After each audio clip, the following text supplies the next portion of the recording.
আসসালামু আলাইকুম। 2024 সালে এইচএসসি পরীক্ষার্থী তোমরা সকলে কেমন আছো? আশা করি মহান আল্লাহ তাআলার রহমতে তোমরা সকলেই ভালো আছো। সকলে পরীক্ষার জন্য প্রস্তুতি নিতে ব্যস্ত আছো। আমি তোমাদের আইসিটি পঞ্চম অধ্যায়ের যশোর বোর্ড থেকে যে গুরুত্বপূর্ণ অঙ্কটি এসেছে 2023 সালে, আমি সেই প্রশ্নটি সহজভাবে সমাধান করার চেষ্টা করছি। যশোর বোর্ড 2023-এ পঞ্চম অধ্যায় থেকে প্রশ্নটি আসার সঙ্গে কয় যুক্ত আছে কিওয়ার্ড কি, এটা আমরা জানি। এবং আরেকটা আছে X equal Y plus I, এর ফলাফলটি কি প্রকাশ করে। অর্থাৎ X equal to Y plus I, অর্থাৎ আই ভেরিয়েবলের সঙ্গে ওয়াই ভেরিয়েবলের যে মান, সেই মান দুটো যোগ করার পরে যে রেজাল্টটা পাওয়া যাবে সেই দুইটার যোগফলের ফলাফলই হচ্ছে এক্স। মাশাআল্লাহ, আমাদের যশোর বোর্ড 2023 সালের গ নম্বর প্রশ্নটা আছে। প্রশ্ন উল্লেখ করা ছিল এরকম: যে সকল সংখ্যা এক এবং ওই সংখ্যা ভিন্ন অন্য কোনো সংখ্যা দ্বারা নিঃশেষে বিভাজ্য নহে, তাদের সংখ্যা 30 পর্যন্ত তাদের সংখ্যাগুলোর একটা প্রোগ্রাম তৈরি করো, অর্থাৎ ফ্লো চার্টে। অর্থাৎ তাহলে আমরা জানি কি, যে সকল সংখ্যা এক এবং ওই সংখ্যা ভিন্ন অন্য কোনো সংখ্যা দ্বারা নিঃশেষে বিভাজন হয়, তাদের কি বলে? মাশাআল্লাহ, মৌলিক সংখ্যা বলে। এই মৌলিক সংখ্যা থেকে 1 থেকে 30 পর্যন্ত মৌলিক সংখ্যা নির্ণয়ের ফ্লো চার্ট তৈরি করতে হবে। তাহলে আমরা আসি উদ্দীপকের সমস্যার সমাধানের ফ্লো চার্ট নিচে দেওয়া হলো। প্রথমে কি হবে আমাদের? স্টার্টের চিত্র আমরা জানি, চিহ্ন কোনটা। এরপরে ইনপুট এন, আমাদের ইনপুটের চিহ্ন লিখলাম, সামুদ্রিক আকারের চিহ্ন আমরা সকলেই জানি। এবারে n ইকুয়াল, আমাদের 1 থেকে 30 এর মধ্যে সব থেকে ক্ষুদ্র মৌলিক সংখ্যা কোনটা? 2। তাহলে n ইকুয়াল 2। এবার এদের সংযোগ, আমাদের সিদ্ধান্ত ডিসিশনের চিত্রে কি হবে? n এর সংখ্যাগুলো কত পর্যন্ত? n এর মান হবে 30 এর থেকে ছোট অথবা সমান।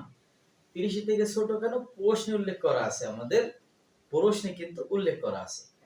তার জন্য আমাদের সীমাবদ্ধ 30 হোক, 35 হোক, 40 হোক, আমাদের সেটা প্রশ্নের উপর ডিপেন্ড করে আমাদের বুঝতে হবে।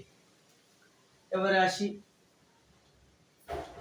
পরবর্তীতে। এবার যদি আমাদের 30 এর সংখ্যা, মানে মৌলিক সংখ্যা 1 থেকে 30 এর মধ্যে, অর্থাৎ 30 এর থেকে ছোট অথবা 30 এর সমান, তাহলে যদি হয় তাহলে আমাদের প্রিন্টে যাব, ইন্ডে। আবার ইন্ডের পরে যদি আমাদের আরো কিছু মান আসে, যেমন i ইকুয়াল, প্রথম সংখ্যা মৌলিক সংখ্যা কত? 2, তাহলে i ইকুয়াল 2 আসলো। এরপরে আবার সংযোগে কি আসে? এই i হবে কি n এর থেকে ছোট অথবা সমান। i এর কথার অর্থ i হচ্ছে n এর থেকে ছোট অথবা সমান, আবার n হচ্ছে i এর থেকে বড় অথবা সমান। আবার যাই পরের সিদ্ধান্ত আছে কি, এটা আমাদের মুখস্থ কথা। n আর i আছে, তাহলে যেহেতু আমরা সংখ্যা ছিল number n percentage i double equal 0, equivalent 0। ওদিকে আসে যদি i n এর থেকে ছোট অথবা সমান হয়, তাহলে কি আমাদের প্রিন্টে যাবে? কে যাবে? ওই n যাবে প্রিন্টে। এরপর আবার এই সিদ্ধান্তের সঙ্গে ওই সিদ্ধান্ত যুক্ত হওয়ায় সংযোগে আসলো কি i এর মান। তাহলে আমাদের ক্ষুদ্রতম মৌলিক সংখ্যা কত? 2। তাহলে 2 এর সাথে 1 যোগ করায় কত হবে? 3। তাহলে পরবর্তী i এর মান হবে i প্লাস 1, অর্থাৎ i এর মান 2, 2 এর সঙ্গে 1 যোগ করায় কত হলো? প্লাস 3। 2 plus 1 equal 3। আমাদের মৌলিক সংখ্যা কত? 2, 3, 5, 7। এরপর আবার এর সাথে যদি সংযোগে আরো যুক্ত হয়, তাহলে ওই যে n ইকুয়াল কত ছিল? 2। তাহলে পরবর্তী মৌলিক সংখ্যা পাওয়ার জন্য কি করতে হবে? n প্লাস 1, অর্থাৎ 2 এর সাথে 1 যোগ করে পরবর্তী মৌলিক সংখ্যা পেয়ে যাব। তাহলে ওই যে আমাদের এর সাথে কার সংযোগ ছিল সেটা নিয়ে আসলাম ওর। আবার একইভাবে i ইকুয়াল কত i প্লাস 1, এইখানে ঠিক ওই যে i ইকুয়াল 2 ধরেন, এই সূত্র n ইকুয়াল n প্লাস 1 কোন জায়গায় সংযোগ নিলাম আমরা, এই প্রবাহটা কোথায় গেল, এই জায়গায় আসলো, কারণ i n ইকুয়াল 2, n এর সাথে n, আবার i ইকুয়াল 2 বলায় i ইকুয়াল i প্লাস 1 সংযোগ। ধন্যবাদ তোমাদের সকলকে। এরপরে আমরা আসছি পরের অঙ্কটা।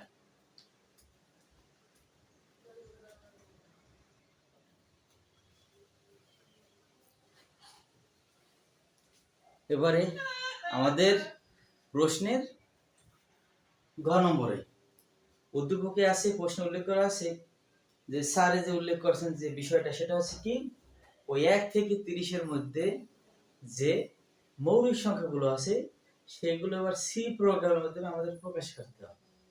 আসি উদ্দীপকের সমস্যার সমাধান সি প্রোগ্রাম নিম্নরূপ। সাউন্ড কমাই দাও। ইনক্লুড কি লিখবো আমরা, আসি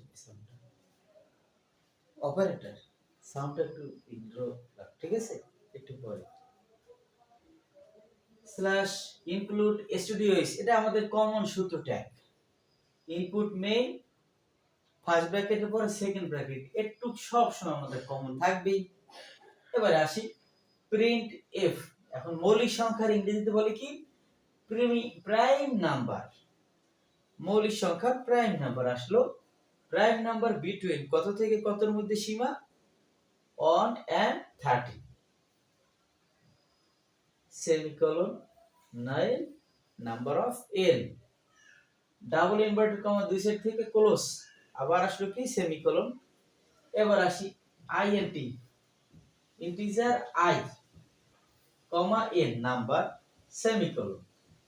ফর লুপে n ইকুয়াল, তাহলে মৌলিক সংখ্যা শুরু কোথায় 2 থেকে, n ইকুয়াল 2, আবার সেমিকোলন দিয়ে n হচ্ছে 30 এর থেকে ছোট অথবা সমান।